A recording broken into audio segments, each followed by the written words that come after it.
Hi everybody, I'm Sarah Cray. I teach watercolor and I wanted to teach you guys how to do a foliage brush. Sometimes when I'm teaching tutorials, I say, grab your foliage brush. And some of you are like, what is that?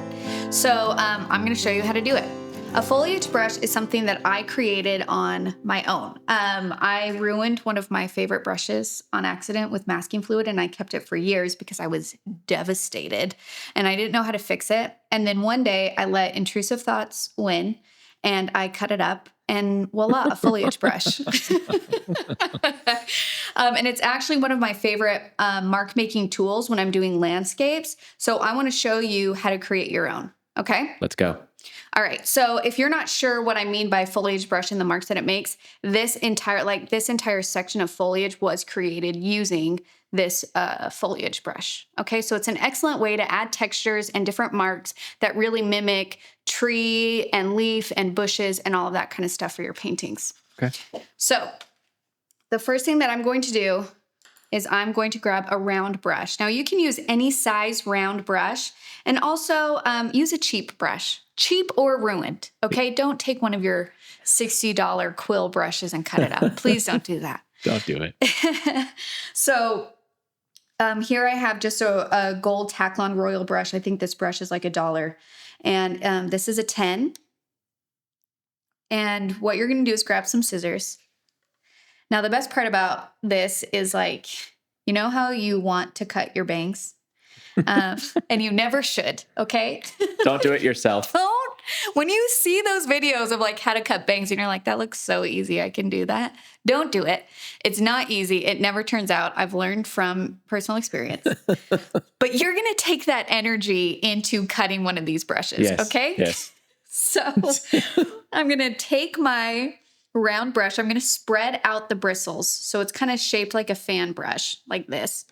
And then I'm going to take my scissors and with all the confidence that you have after you watch one of those bang cutting videos, you're going to go in and you're going to start chopping into the bristles. There is no rhyme or reason to where I'm putting my scissors. I'm literally just cutting sections off. What is it you say? Vibes only? We're going off vibes only here, okay? All right, good. So it looks really wonky. And usually I leave the center of my bristles untouched because I like to have some like really long, thin lines or bristles so I can still do long, thin lines when I paint, okay? And then, so I'm going to let it go and then I'm going to twist it and I'm going to spread it again. Again, I'm going to kind of avoid the center bristles because I want those to stay long. And I'm just going to cut edges. Now, just so you guys know, I've made probably like 8 different foliage brushes at this point, and I've never been disappointed with one. I'm going to open a dangerous can of worms and ask you a question.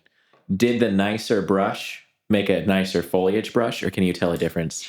Oh, that's a great question. What I did notice between that is this brush, because it's a higher quality, the bristles themselves are a lot softer. Okay. So, but I also have masking fluid stuck in the center of this, so they're kind of hardened. And I think the combination of both of those things just creates a different texture. Whereas if you're using like, this is a smaller royal brush, this is a 6 that I turned into a foliage brush. Because the bristles are a little bit tighter here, it's a bit more difficult to get bigger marks. Gotcha. Does that make sense? Uh-huh. So yes and no. Yes and no, it affects it. Okay. Okay, so I'm going to wipe this up. And then you test it. And remember, you can always adjust after you've painted. So I'm going to take my foliage brush. You can see it looks wonky. It's like a super wonky shaped brush. And the first marks I'm going to make are just kind of punching right on top. Yeah, look at that. Like think of the silhouette of like bushes. You know what I mean? Like you're getting some really great marks here. And the reason why I love creating my own as opposed to buying ones that are already made like this Gilbert Grenier is that because it's round and because we cut it ourselves, we have a lot of opportunity to create different marks here by twisting our brush. This one I can a little bit, but this is still machine made. So there's going to be a pattern to this. So I like kind of creating my own. So this is me just kind of pushing down hard pressure This is, you can turn your brush to the side and just kind of swoop, get some swoops in. And just kind of play by turning your brush and making marks. And now let's try a tree. So I kept my center bristles nice and long, so I'm going to just start with the trunk. And that's why I like my center bristle long, because I can still do thin lines. And then when I get to the top here, I want those bristles or those marks to be smaller because we're getting to the top of our tree. So I'm going to turn my brush on its side and do lighter pressure. Beautiful. And now we have like a perfect silhouette of a foliage of a tree. Beautiful. And you can repeat this. This is good for what type of tree is this, Michael? Cone-bearing trees? Cone-bearing trees, conifers. Yes. Conifers. So this is great for conifer trees. It's also great for non-conifer trees, which are fruit-bearing trees. Flowering trees. So like this, all of that kind of stuff. And if you layer it, depending on how wet your paper is, you're going to get a feeling of depth within your painting. So this first layer, I did it while it was still wet. So all of that color kind of diffused and create like soft marks. I let it dry, and then I did harder ones on top, or drier ones on top. And so that's why those stay sharp.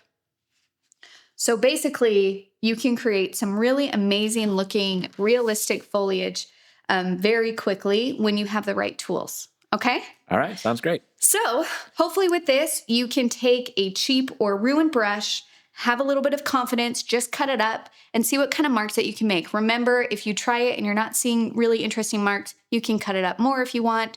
You can just buy a bag of like student grade brushes and just play with the different types of foliage that you can cut up and make. You don't have to have the most expensive thing to create amazing art. And a lot of it is just taking a little bit of creativity and a little bit of courage and maybe letting intrusive thoughts win and seeing what you can do with it. And don't cut your bangs. And don't, listen, look at me. Never cut your own bangs. Pay a professional. Okay, thank you for painting with me. I hope you have fun with this. And now you guys know how to make your very own foliage brush. I'll see you guys later. Bye.